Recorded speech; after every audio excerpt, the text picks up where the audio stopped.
Coming up in today's newscast, the IDF retaliates after Palestinians open fire on Israeli troops near the Gaza border. Prime Minister Netanyahu urges the EU to follow Trump's example on Iran's sanctions. And get ready because it looks like Gal Gadot will be playing an actual real-life Wonder Woman in a new Showtime miniseries.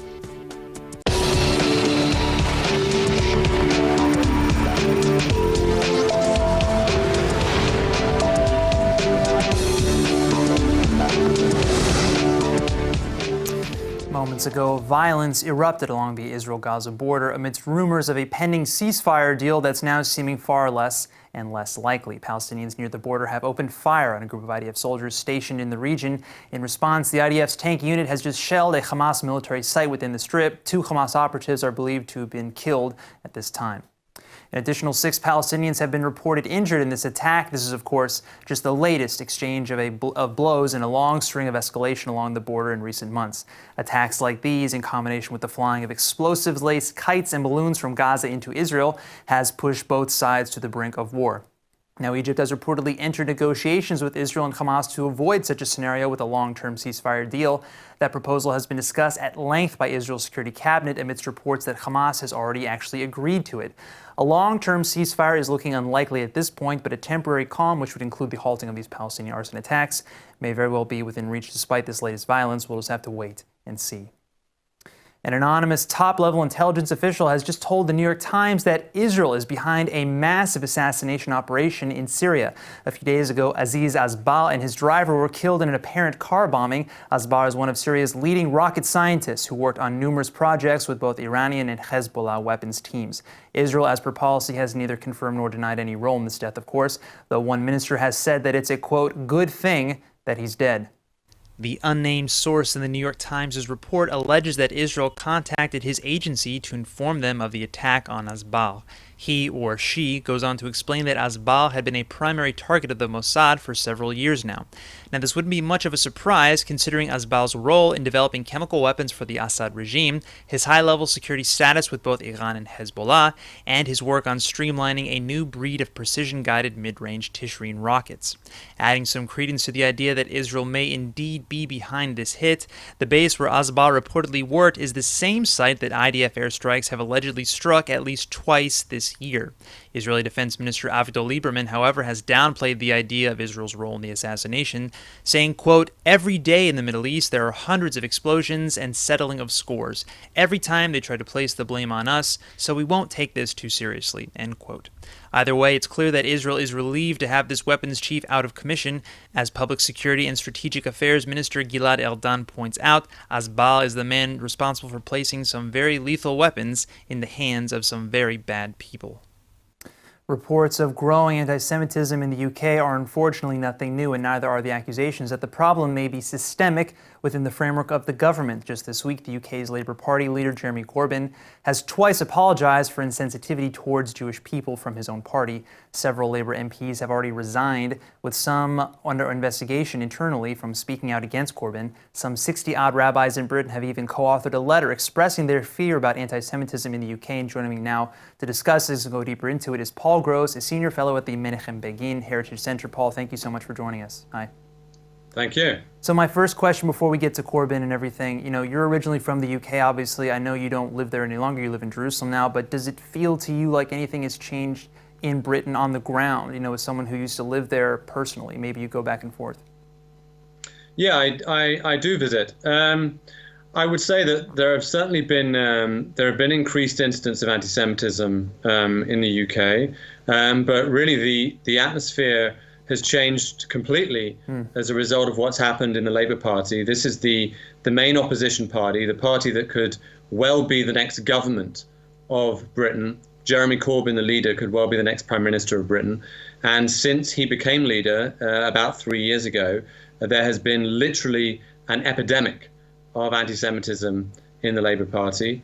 And the letter that you mentioned from around 60 rabbis is unprecedented. This has never happened, that Jewish communal leaders, especially rabbis who from across the streams, right, across the denominations, who rarely agree on too much, have agreed on this, that there is a major a major problem facing the Jewish community in Britain as a result of what's happening in the Labour Party. Right. I mean, I take this, what you say very seriously because you, of course, worked at Israel's embassy to the UK for many years. You have quite an inside look. So would you say that feeling from above filters down into the people, into the streets? Does it really seem like it trickles down? Yeah, the three major Jewish newspapers that are formerly competitors got together and ran a joint headline, the same headline, United We Stand, a couple of weeks ago. And they said in their joint editorial that the Jewish community faces, quote, an existential threat. Now, they're not talking about the murder of the Jewish community or anything as radical as that, but they mean that Jews will leave. That if Jeremy Corbyn becomes prime minister, there will be large numbers of Jews that will not feel that this is a country they can remain in. This is a man, Jeremy Corbyn, who prior to becoming leader of the Labour Party was a peripheral figure in the party, but someone with past associations with Hamas, with Hezbollah, sure, with supporting anti-Semites from the Middle East and local British anti-Semites. Sure. This is his record. Sure. Well, Corbyn and the Labour Party have also refused to adopt, certain, let's say, the definition of anti-Semitism as offered by the Holocaust Remembrance Alliance. Their definition of anti-Semitism, I think we also learned just this week, in fact, that Corbyn lobbied to, or proposed even, just to have the holiday, that day, Holocaust Memorial Day, change the name to Genocide Memorial Day. How should we interpret this, and what does that mean to you? Right. So things keep on coming out of the woodwork from Corbyn's past that he'd much rather be buried there. One is that he was lobbying for Holocaust Memorial Day to be renamed. Another came out just today, which was an interview that he gave with Press TV, which is Iran's English language propaganda channel, in which he accused the BBC of being, quote, biased towards saying that Israel has a right to exist.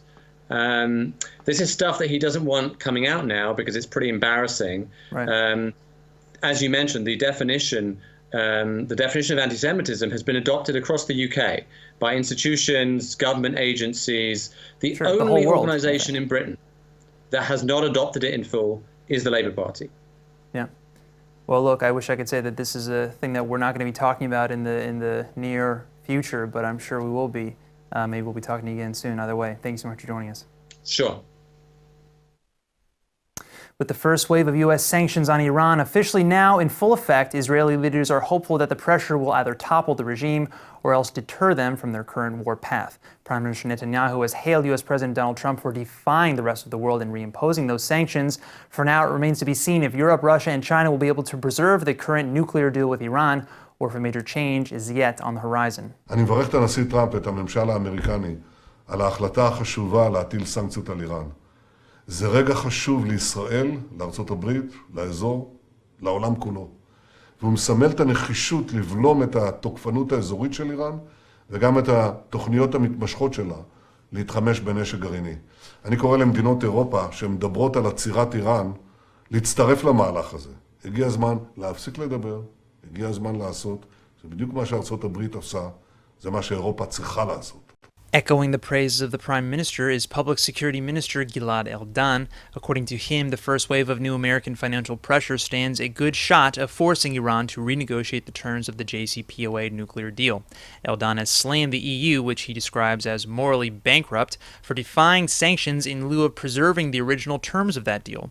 Iran now faces a difficult turning point. On one hand, the regime says that they would stay in the deal if Europe, China, and Russia can counter the financial pressure of Trump's new sanctions, but on the other hand, if the deal collapses, they've threatened to resume developing nuclear weapons almost immediately, a move that depends on whether or not the regime can even stand on its feet financially by that time, especially with internal dissent and protests growing daily.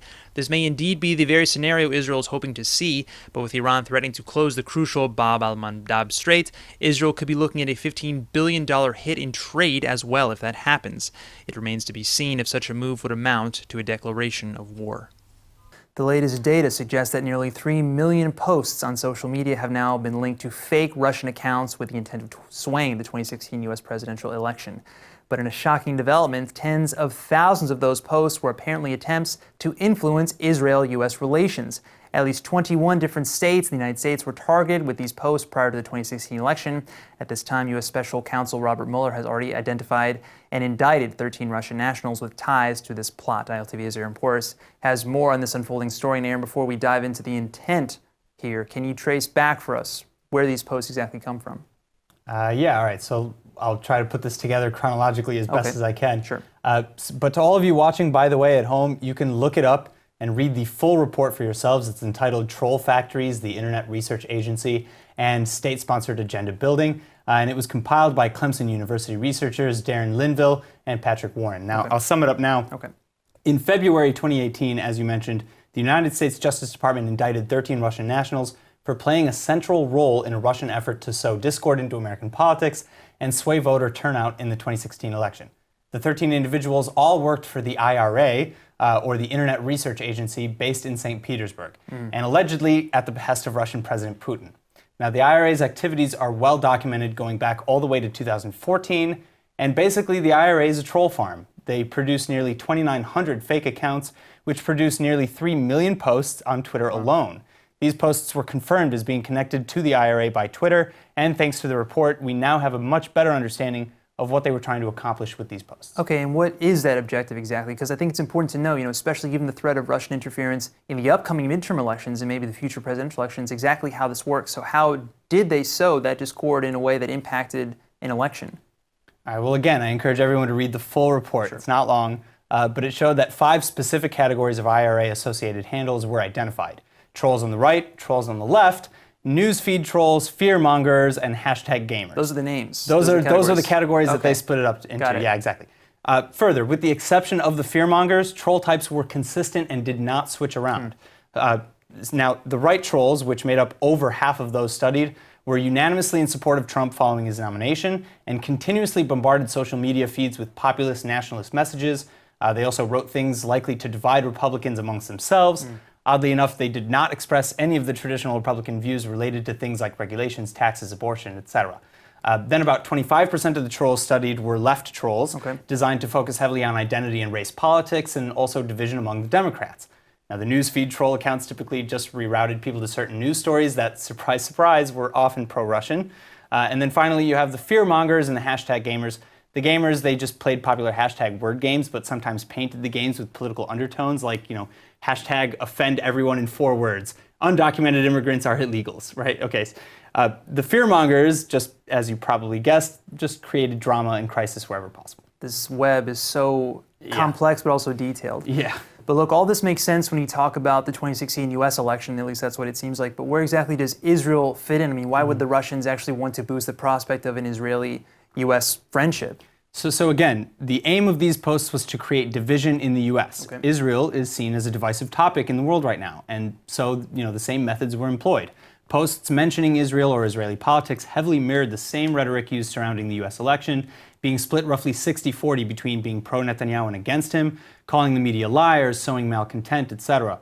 The report concludes by saying that what the IRA did isn't just political warfare, it's industrialized political warfare that needs to be heavily monitored and accounted for ahead of any future elections everywhere. Industrialized being the key word there. Now, President Trump has declared the Russian investigation to be a complete witch hunt regardless. His own White House has confirmed as recently as yesterday that the threat of Russian interference is very real in upcoming elections. Thanks for giving us this detail, Aaron. Thank you. Now, the government's powerful Ministerial Committee for Legislation has just advanced a crucial new bill seeking to deter illegal prostitution, or more specifically, to deter people who solicit prostitutes. Now, the proposed legislation still needs to, of course, be passed through the normal channels of the Knesset in the next session to become a law. But if and when it does do that, the new legislation would punish Johns with fines, giving repeat offenders as much as 75,000 shekels worth of fees. This proposal comes from the Director General of the Ministry of Justice, but this is actually one of the rare occasions where it was incubated with broad support across the political spectrum, with members of the left-wing Meretz party joining forces with members of the right-wing Jewish Home Party. And this kind of cooperation is probably the result of what's known to be a major problem of sex crime, trafficking, and abuse running rampant in urban sectors of Israel, particularly in Tel Aviv, where thousands of men and women are involved in the prostitution trade, sometimes very much against their wills. That's why the committee has also announced a new joint program to help rehabilitate those who have suffered in either the prostitution or the sex trade industries. New programs would also help former prostitutes find jobs, get proper health care, and seek treatment for sex abuse. Additional educational programs will also be placed in schools to teach about the harm that can come from the sex trade. While some argue that women should have a right to choose this line of work for themselves if they so wish, others point to the inherent corruption, abuse, and systemically linked crime rings through which prostitution runs. This kind of setting makes the possibility of exploitation and irreparable harm a very serious one. Over the last 10 years, sex crime cases have spiked by 22% in Israel. The new law, if passed, would punish those who solicit prostitutes with a roughly $400 fine, but that amount compounds for repeat offenders. Many are hopeful that these are the first steps towards ending a very dangerous trade. In a massive deal for both diplomacy and economics, Egypt has just signed an agreement to begin importing Israeli gas starting next year. Though a lot of details still need to be worked out for this to go into full effect, Israeli leaders are already hailing this as a major stepping stone in Egypt-Israeli friendship, and Israeli gas CEOs say that this historic deal may be one of many more to come.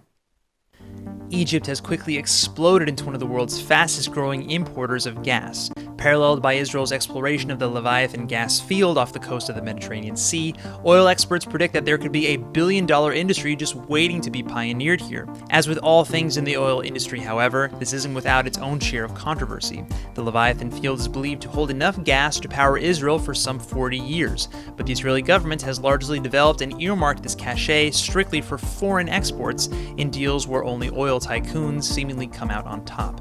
Additionally, the offshore drill site in Leviathan is within mere kilometers of some of Israel's most luxurious beachlines, igniting fears of environmental disaster and intense protests to protect Israel's beaches, marine life, and tourism economy. Regardless of the internal debate, a very real bottom line here in this Egyptian deal is the symbolic strengthening of diplomatic ties between Israel and Egypt.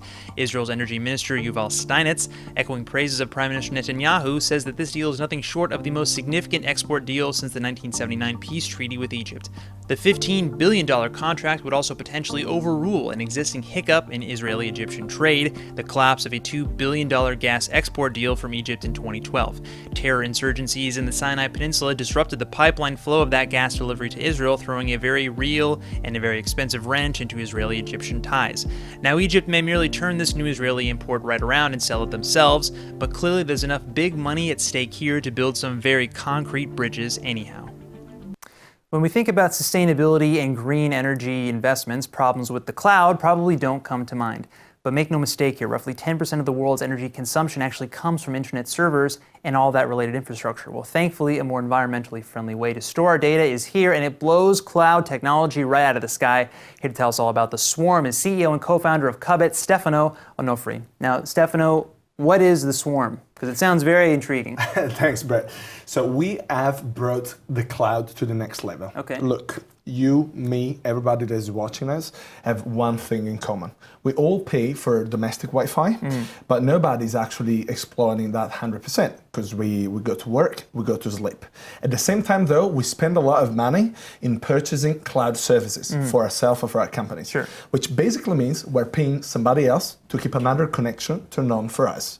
So Cubit fixes all this waste because we're the first cloud provider that doesn't spend a single euro in building proprietary central polluting web farms, but we recycle the unused internet resources that we already have. Wow. So we transform these unused internet resources into encrypted web services.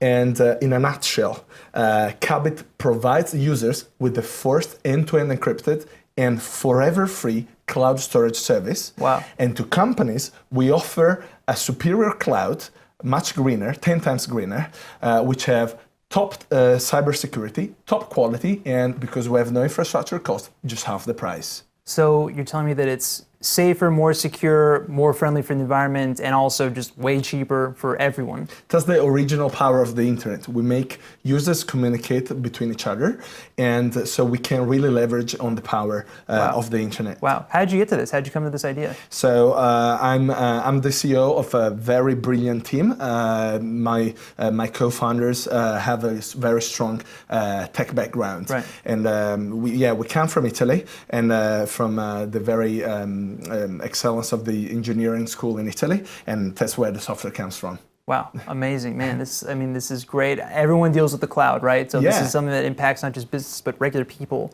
individually. This is Everybody, awesome work. for ourselves and for our companies. So we're very happy to be here in Israel, where cybersecurity is a must. We're at the Techstars and Barclays Acceleration Program. Cool. And we're now active in 8 countries, but we're launching the Cabot officially worldwide by the end of the year. Wow. So right today, if you go on cabot.io, as you could see on the video, you can leave the email to be the very first To get know. first in line. Yes. Well, I have a feeling you're going to have a long list of people waiting in that Yeah. line. Can't wait for the end of this year. Stefano, thank you so much. Thank you, Brett. Good Thank luck. you. Of course. See you. Well, we've been following the chess career of little Liel Levitan for a while now. Now, Liel is only 7 years old, but she's already something of a chess legend after winning the European Championship a few months back. And that win meant that she would go on to compete at the World Chess Championship in Tunisia next year. But because Tunisia has often banned Israeli athletes from even entering the country in the past, many feared that this fate would befall little Liel as well. Well, we're pleased to announce that it looks like you can put those fears to rest. Take a look at this. Following some intense international pressure, the Tunisian Chess Federation has confirmed that yes, everyone will be allowed to compete at next year's chess championship with 0 exceptions. That of course means that the 99% Muslim majority country of Tunisia will be welcoming Liel to the match as well. Something of a first in Tunisian-Israeli relations. A few weeks ago, Tunisia was actually stripped of its judo events for discriminating against Israeli athletes at competitions hosted in the country. Tunisia also banned 4 Israeli taekwondoers from a junior championship match back in April. Needless to say, both the talent and the adorableness of little Liel caught the whole world's attention this time. When it looked like Tunisia might have blocked Liel's entry visa, groups all over the world petitioned on her behalf under the campaign Let Liel Play. Many speculated that the World Chess Federation would even move the match out of Tunisia altogether if the child was banned. Thankfully, it looks like the tiny chess genius will get her shot at world glory come this April. Needless to say, an entire nation will be behind her. Well, unfortunately, we're still quite a ways away from seeing Gal Gadot don the whip once again in Wonder Woman 2. But in the meantime, Israel's homegrown Hollywood megastar is circling a new role to play something of a real-life Wonder Woman, Jewish actress and inventor Hedy Lamarr. Now, in addition to being one of the biggest screen stars of the 30s and 40s, Lamar's pioneering work in radio wave technology set the stage for all kinds of tech, including the very technology that would eventually become Bluetooth and Wi-Fi. That's true. Originally from Austria, Lamarr exploded onto the screen under the contract that she signed with MGM, playing in classic comedies, dramas, and romances for decades. But she's perhaps best known for her starring turn in Cecil B. DeMille's Samson and Delilah. Now, in her meantime, not that she had a lot of that, Lamarr liked to tinker with homemade inventions. Hollywood tycoon and notorious aviator Howard Hawks saw Lamarr's talent and assigned his own team of technicians to work at her disposal. They dated, by the way. When World War II erupted in Europe, Lamarr developed a revolutionary system that could guide Allied torpedoes and also jam the enemy's missiles at the same time. The system was actually adapted into the U.S. Navy in the 1960s, and it set the stage for what would eventually become the wireless signals that we use today all the time. All right, so with all that said, it's probably no wonder that Gal Gadot is eyeing this role. To top it off, the project is being helmed by the co-creator of the hit TV series The Affair, Sarah Treem. Coincidentally, or perhaps not, Treem created The Affair with Israeli filmmaker Haggai Levy. The same team also oversaw the adaptation of Levy's original Israeli series In Therapy for HBO. Right now, the Showtime network has this project developed as a limited-run miniseries, so, who knows, maybe this time next year, Gadot will be campaigning for an Oscar for Wonder Woman 2 and an Emmy for this new series. The Hebrew word of the day is brought to you by IDC Samru Ulpan, open to everyone. Here comes our Hebrew word of the day. Israeli superstar Gal Gadot may star in a new series from the co-creator of The Affair, and there's a lot to love about that sentence I just said, and that's why today's word is roman, which means a love affair. Okay, so if the word roman, or love affair, sounds familiar, there's a good reason for that. A roman in other languages, French for example, means a novel, and that's probably where the term romance novel comes from. But make no mistake here, in Hebrew, a roman can indeed refer to a behind-the-scenes love affair of the forbidden nature, something that the original creators of that show, Ha-Roman, or The Affair, probably know all too well. Now let's go ahead and take a look at the weather forecast. Tonight will be partly cloudy and warm with a low of 80 or 26 degrees Celsius, and tomorrow you can expect partly cloudy skies and a slight rise in temperatures to a high of about 87 or 31 degrees Celsius.